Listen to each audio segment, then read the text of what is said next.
Kulti block কংগ্রেসের কর্মী সম্মেলন 2026-এর নির্বাচনের আগেই সাংগঠনিকভাবে দলকে মজবুত করার লক্ষ্যে কুলটি আইএনটিইউসির কার্যালয়ে অনুষ্ঠিত হলো কুলটি ব্লক কংগ্রেসের কর্মী সম্মেলন।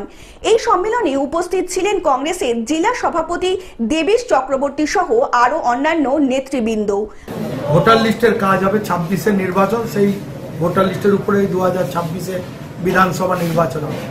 পশ্চিমবঙ্গের বহু মৃত ভোটার, ভুয়ো ভোটারের নাম ঢুকে রয়েছে, সেই সব নিয়ে এবং সাংগঠনিকভাবে আমরা এখন কিছু পরিবর্তন করছি, সেগুলো নিয়ে বিভিন্নভাবে লোকাল সমস্যা নিয়ে কিভাবে আন্দোলন হবে না হবে তার একটা রূপরেখা আজকের আমাদের এই কর্মী সভার মাধ্যমে উঠে এসেছে।